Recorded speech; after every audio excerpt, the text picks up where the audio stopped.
여러분 안녕하십니까? NBS 뉴스 24입니다.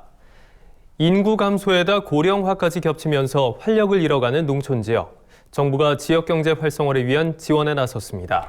국토교통부가 총 21개 지역개발 사업을 선정했는데요. 특히 지역 관광 사업을 중점적으로 육성해 도시민들의 농촌 체류를 확대할 방침입니다. 강창호 기자입니다. 올해 지역개발 공모사업 대상지 선정이 완료되며 농촌 지역 주민들의 생활 여건 개선이 기대되고 있습니다. 국토교통부는 최근 2020년 지역개발 공모사업 최종 선정 지역을 발표했습니다. 올해 공모에서는 총 21개 사업이 선정돼 450억 원이 지원될 예정입니다. 지역개발 공모사업은 지난 2015년부터 매년 추진된 사업으로 지역에서 필요로 하는 사업을 발굴하고 지원해 지역경제 활성화와 주민 삶의 질 향상에 기여해 왔습니다. 공모사업은 사업의 목적과 내용에 따라 지역 전략 산업을 발굴하고 지원하는 투자 선도지구, 주민의 실생활과 밀접한 사업을 지원하는 지역 수요 맞춤 지원 사업 등 두 가지 유형으로 구분됩니다. 국토부는 코로나19 이후 내수를 회복시키고 지역 소멸에 대비하기 위해 사업을 추진했다고 설명했습니다. 그 결과 투자 선도지구는 전북 김제 한 곳, 지역 수요 맞춤 지원 사업은 강원 양양, 경북 봉화 등 총 20곳이 선정됐습니다. 투자 선도지구로 선정된 김제시는 탱크로리 등 특장 건설 기계 산업을 지역의 전략 산업으로 육성할 수 있도록 5년간 국비 100억 원을 지원받습니다. 특히 지역 수요 맞춤 지원 사업에 농촌 주민들의 관심이 집중되고 있습니다. 이 사업은 정부에 의해 성장 촉진 지역으로 지정된 70개 시군을 대상으로 하기 때문입니다. 성장 촉진 지역은 정부가 생활 환경과 개발 수준이 저조한 지역 중 인구 변화율과 소득 수준 등을 종합평가하여 선정한 곳으로 모두 농촌 지역 지자체로 구성돼 있습니다. 먼저 15개 농촌 지역이 일반형 사업으로 선정됐습니다. 이들 지역은 사업당 최대 20억 원을 지원받게 됩니다. 그중 전북 진안과 무주, 전남 강진 해남, 경남 하동과 전남 광양은 인접한 2개 시군의 관광 자원을 활용해 체류형 관광 사업을 추진할 계획입니다. 이들 지역은 사업 준비 단계 컨설팅을 비롯한 정부의 추가 지원이 이뤄질 예정입니다. 국토부는 올해 관광 사업을 중점적으로 선정했다고 밝혔습니다. 최근 일과 삶의 균형이 중요해지면서 관광 수요가 증가하고 지역 인구가 계속해서 감소하는 현실을 고려한 겁니다. 그러며 농촌 체류 인구 증가로 인한 지역 경제 활성화를 기대하고 있다고 설명했습니다. 인구 감소하는 지역은 체류 인구를 좀 통해서 지역의 활력을 좀 제고하고자 하는 취지였고요. 또 코로나19 이후에 내수 회복에 대응하기 위해서 국내 관광 사업들, 아이템들을 좀 발굴하는. 또 5개 농촌 지역이 고령 친화 공간 정비 사업 대상 지역으로 선정됐습니다. 고령 친화 사업 대상 지역은 경로당 신축 등 고령층 맞춤형 개발이 추진됩니다. 이들 지역은 사업당 최대 2억 원의 국비 지원이 이뤄질 예정입니다. MBS 뉴스 강창호입니다.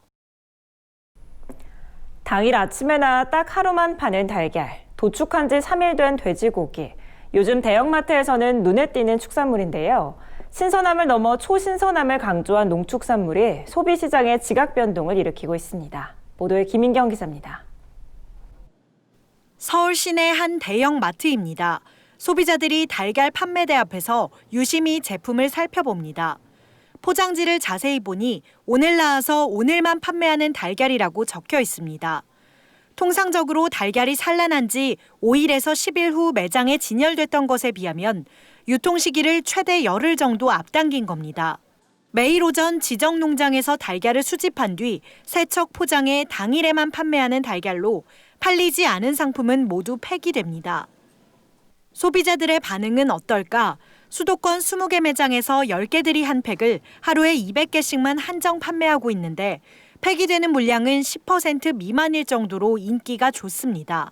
아무래도 마트의 핵심 상품은 신선식품이라 할 수 있는데 신선식품도 가격과 품질이라는 전통적인 그런 상품에 대한 어떤 니즈 이상으로 요새는 시간에 대해서도 고객님께서 많이 관심을 갖고 계십니다. 건강하고 신선한 먹거리에 대한 니즈는 갈수록 늘어나고 있는 추세이기 때문에 초신선 농축산물에 대한 수요는 계속 늘어나고 있는 추세입니다. 이 마트는 지난달부터 도축한 지 3일이 지나지 않은 돼지고기에 3일 돼지라는 이름을 붙여 판매하기 시작했는데 도축에서 매장 진열까지 일주일이 걸리는 다른 돼지고기에 비해 신선함이 강조된 만큼 소비자들의 반응이 뜨겁습니다. 이 같은 추세는 유통업계 전반에서 포착됩니다. 또 다른 대형마트는 올봄 새벽에 수확한 딸기를 선보여 호평을 받았습니다.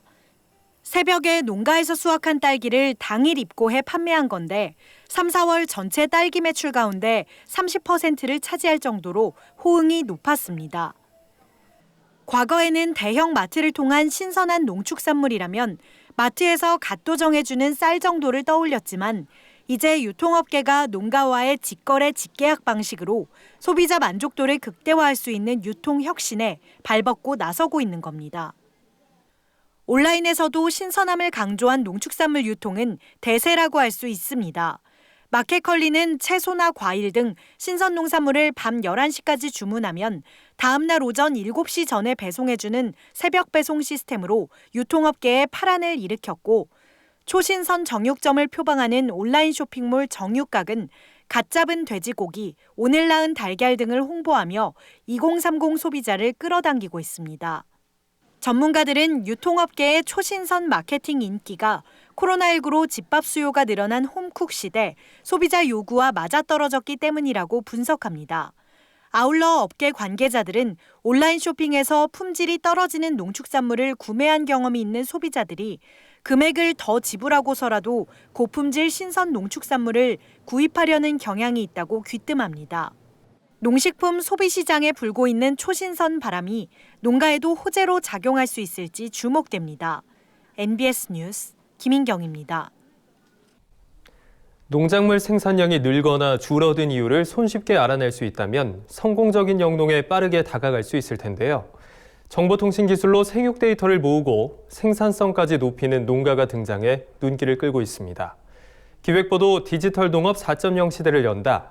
오늘은 파프리카 재배에 빅데이터를 접목한 스마트팜을 찾아가 봅니다. 손현진 기자입니다.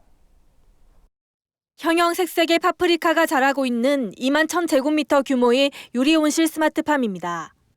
영농조합법인 6인 농장은 약 20년 동안 이곳에서 연간 350톤의 파프리카를 생산하며 그 품질을 인정받고 있습니다. 이 농장의 경쟁력은 정보통신 기술을 통해 농작물 생육 데이터를 수집, 활용하는 데 있습니다. 이 농장의 통합 제어 시스템은 내부 광량과 온습도, 물 영양 등 파프리카 생육 정보를 5분에 한 번씩 측정해 데이터로 수집합니다. 이와 함께 일조량과 온습도, 풍향 풍속과 강우량 등 기상 관측 정보도 수집해 한눈에 보여줍니다. 언제 어디서든지 실시간으로 내 농장이 어떤 환경이겠구나라는 걸 알 수 있습니다. 식물과 가까이 있지 않더라도 농사를 지을 수 있어요. 수경 재배용 배지에 들어간 물의 무게를 실시간으로 감지해 알려주는 설비도 있습니다. 생육 데이터는 면밀한 작물 관리에 활용됩니다. 예컨대 일조량에 맞춰 이산화탄소와 물 공급량을 조절하거나 열 파이프를 가동해 내외부 온도차를 줄이는 식입니다. 이는 작물의 생산성 향상에 도움이 됩니다. 스마트팜은 어려운 게 아니고요. 사람을 더 쉽게 만들어주는 겁니다. 어떻게 하면 내가 이번 연도에는 뭐 잘못했던 거를 다음 연도에는 안 할 수 있을까? 그런 것들은 데이터를 보면서 하나하나 분석해가면서 문제점을 파악해갈 수 있을 거고요. 김씨 농장에서는 파프리카 색깔별 특성에 맞춰 생육 환경을 조성하고 있습니다. 이는 노지 재배 환경에서는 어려울 수밖에 없습니다. 6인 농장의 총괄 매니저 김결애 씨는 네덜란드 와게닝겐 농업대학에서 공부하며 농업 강국의 선진 시스템을 배웠습니다. 김 씨가 올해 초 그동안의 생육 데이터를 기반으로 농장 관리에 나서면서 파프리카 품질과 생산성이 향상해 매출 또한 16% 증가했습니다. 더 많이 연구해보고 싶은 건 생산량 예측이에요. 이 정도 조건이었을 때 단위 면적당 몇 킬로그램이 나온다를 예측해낼 수 있는 모델을 제가 개발해내고 싶어요. 김 씨는 예기치 않은 기상 환경의 변화 속에서도 농작물의 생산성을 통제할 수 있는 게 미래 농업의 모습일 것이라고 설명했습니다. 노동력 투입을 줄이면서도 생산성을 높이고 더 나아가 미래의 생산성까지 내다볼 수 있는 똑똑한 영농. 그 비법은 스마트팜에서 찾을 수 있습니다. MBS 뉴스 손현진입니다. 최근 경기 강원 지역 10개 시군 협의체인 접경지역 시장군수협의회가 정부의 아프리카 돼지열병 피해 보전 대책을 촉구했습니다. 이는 아프리카 돼지열병이 장기화되면서 접경지역 양돈 농가들의 피해가 지속되고 있어서인데요. 협의회는 향후 농가 피해 보전 요구 내용이 담긴 공동 건의문을 마련하고 정부에 전달하기로 했습니다. 김길수 기자입니다. 지난해 9월 국내 첫 아프리카 돼지열병 ASF가 발생한 이후 최근까지도 ASF 바이러스가 꾸준히 검출되고 있습니다. 환경부에 따르면 지난 9일까지 야생 멧돼지에서 667건의 ASF 바이러스가 검출됐습니다. 이처럼 ASF가 장기화되자 경기 강원 북부 접경 지역 양돈 농가들의 피해는 날로 심해지고 있습니다. 현재 이들 지역 양돈 농가는 ASF 방역을 이유로 돼지 입식이 제한되면서 생계소득과 경영자금 상환 등 경제활동에 차질을 빚고 있어서입니다. 게다가 ASF 발생 이후 각종 규제가 더해져 ASF 방역용 울타리, 방역실 등 추가 시설 설치까지 요구되면서 경제적 부담은 더 커지고 있는 상황입니다. 이에 최근 접경지역 시장군수협의회는 임시회의를 열고 ASF 장기화에 따른 정부의 대책 마련을 촉구했습니다. 아프리카 돼지열병이 장기화됨에 따라서 농가 피해가 굉장히 많이 가중이 되고 있어서 좀 대책 마련이 강구돼야 한다 하는 그런 의견이 있었습니다. 그래가지고 긴급 회의를 하게 된 겁니다. 이날 임시회의에선 양돈 농가 피해 최소화와 손실보전 대책 등이 논의됐습니다.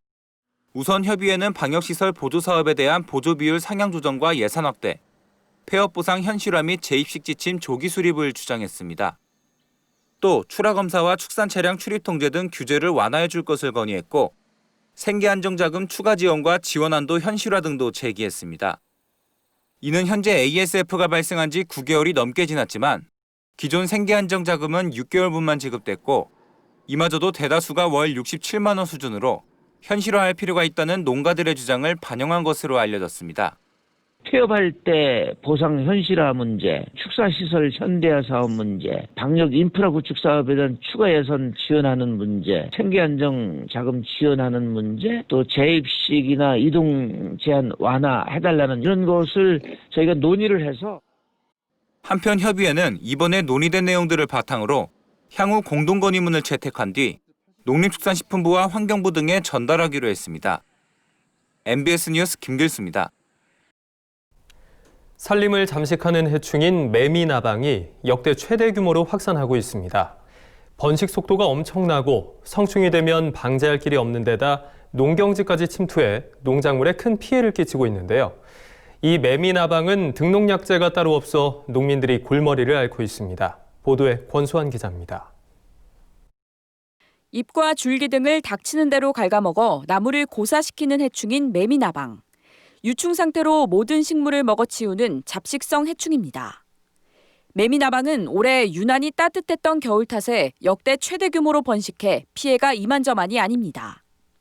지난달 15일 기준 전국 10개 시도 6,183헥타르에서 발생했는데 특히 경기, 강원, 충북, 경북 등 지역에 집중 확산되고 있습니다. 매미나방 유충은 주로 산림에 피해를 주지만 산림지 인근 농경지까지 내려와 농작물을 갉아먹는 경우도 많아 문제입니다. 잡식성을 잘 먹어요. 애벌레 때 커나가면서 이제 잎사귀나 뭐 줄기나 열매나 뭐 그거 갉아먹는 거니까. 매미나방은 성충이 되면 방제하기가 어려워 부화되기 전에 방제하는 것이 가장 좋습니다. 하지만 매미나방 방제용으로 등록된 약재가 없어 문제입니다. 현재 매미나방 방제 약재는 비파와 수목류에만 등록돼 있습니다. 비파나무에 대해서 등록된 게 있고 소독하게끔 등록된 약재는 있고 나머지 농경지에 사용할 수 있는 약재는 현재까지는 없는 걸로. 이 때문에 일부 농약상에서는 농약 허용물질 목록 관리 제도에 저촉되는 것을 알면서도 다른 나방에 등록된 살충제를 농민들에게 권유하는 등 잡음이 일고 있습니다. 피해 지역에서는 매미나방 방제에 효과가 좋은 약재를 농작물에 등록해 하루빨리 방제 작업에 나서야 한다고 입을 모읍니다. 등록해주면 업체가 그 생산하겠죠. 농민들이 못한다고 대신 쉽게 가지고 가서 그 매미 잡아야 될 거 아닙니까? 한편 국립산림과학원은 매미나방 발생 예보 수위를 주의에서 경계 단계로 높이고 지자체와 함께 방제 총력전을 펼치고 있습니다. 하지만 올해도 따뜻한 겨울이 지속된다면 내년에는 더 큰 피해가 발생할 수 있다는 우려가 나옵니다. 역대 최대 규모로 확산하고 있는 매미나방. 효과적인 전용 약재 등록이 시급해 보입니다. MBS 뉴스 권수환입니다. 농림축산식품부가 농식품 바우처 시범 사업을 실시합니다. 고령화 등으로 인해 취약계층이 확대되면서 영양 불균형 비율이 높아지자 정부 차원에서 보충적 영양을 지원하겠다는 취지인데요. 농식품부는 해당 사업을 올해와 내년에 시범 사업으로 시행한 뒤 전국 단위 본사업으로 확대할 계획이라고 밝혔습니다. 보도에 남수재 기자입니다. 최근 식품을 확보할 수 있는 가구의 능력 수준을 나타내는 지표인 식품 안정성 확보율이 중위소득 50% 이상인 경우 94.6%인 반면 중위소득 30% 이하는 74.9%로 큰 격차를 보이고 있습니다. 소득 불평등이 영양 불평등으로 이어지면서 식품 안정성에서 차이가 두드러지게 나타나는 겁니다. 이에 농림축산식품부가 취약계층의 보충적 영양을 지원하기 위해 농식품 바우처 시범 사업을 시행합니다. 해당 사업은 경제적 취약계층에 신선한 고품질 먹거리를 제공해 농축산물 소비를 촉진하고 이를 통해 농식품 산업 기반을 확장하는 데 목적을 둔 제도입니다. 농식품부는 해당 사업을 시행하기 위해 지난 2017년에 농식품 바우처 시범 사업을 국정과제로 지정하고 2018년에 강원 춘천시, 전북 완주군을 대상으로 2달간 실증 연구를 진행한 바 있습니다. 농식품부는 이번 농식품 바우처 시범 사업 대상 지역으로 도농 복합형의 세종시 등 3개 지자체, 농촌형의 전북 완주군을 선정했습니다. 농식품 바우처 지원 대상은 중위소득 50% 이하인 19,000여 가구입니다. 신청자는 1인 가구 기준 월 4만 원, 2인 가구 기준 5만 7천 원의 농식품 바우처를 3개월간 제공받게 됩니다. 또 농식품 바우처는 전자카드로 제공될 예정이며 농협 하나로마트 등에서 채소, 과일 등 지정 품목만 구입 및 결제할 수 있습니다.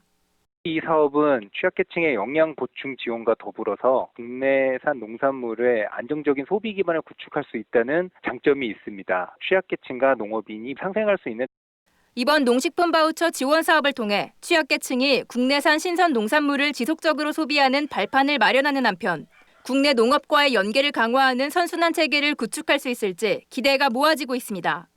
MBS 뉴스 남수지입니다. 다음은 간추린 뉴스입니다. 대통령직 속 농업, 농어촌 특별위원회가 최근 국회에서 기후위기 대응 농어촌 에너지 전환 포럼을 발족했습니다. 포럼은 기후위기에 대응하고 지역경제 활성화에 기여할 수 있는 에너지 전환 방안을 찾기 위해 농특위 내에 새롭게 구성된 모임입니다. 포럼은 이유진 농특위 농어촌 분과위원을 위원장으로 농민과 전문가, 관련 단체 및 기관 관계자 등 22명이 활동할 예정입니다. 한편 발족식 이후 열린 토론회에서 농어촌 기후위기 에너지 전환 데이터 기반 구축 방향을 주제로 농업 에너지 전환 과제, 기후위기 대응 데이터 구축 방안, 농촌 에너지 통계조사 개선 방안 등에 대한 논의가 이루어졌습니다.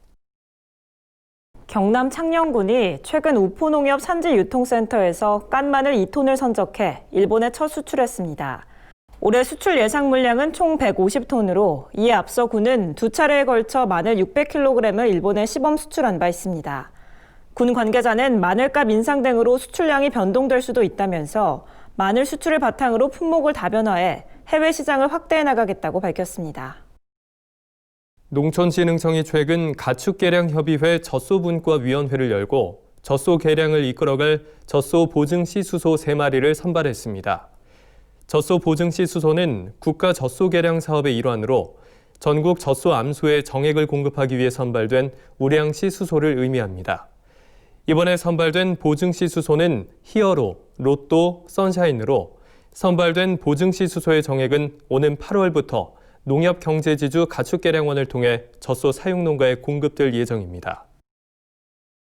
전라남도는 미국 아마존의 지역 농수산식품 전문 판매장인 전라남도 브랜드관을 지자체 최초로 개장했다고 최근 밝혔습니다.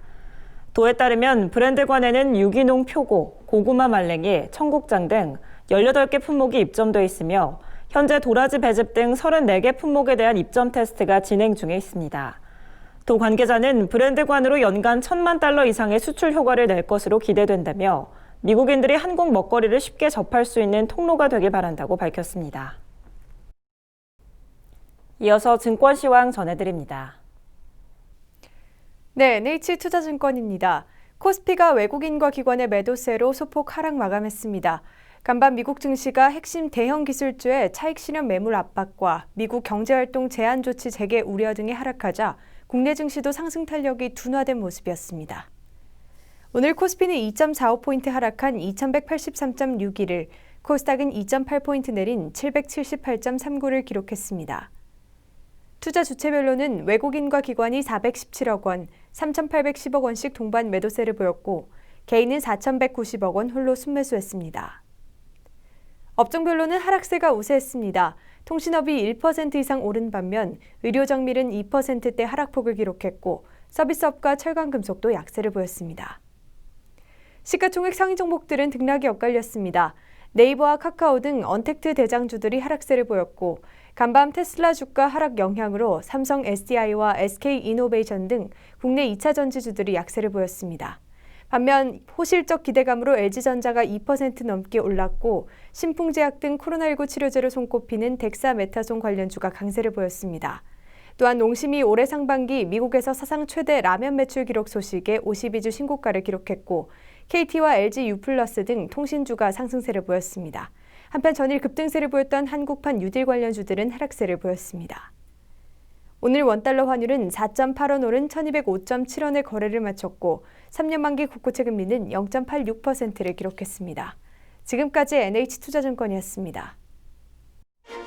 저희가 준비한 소식은 여기까지입니다. NBS 뉴스 24 마칩니다. 함께해 주신 여러분 고맙습니다.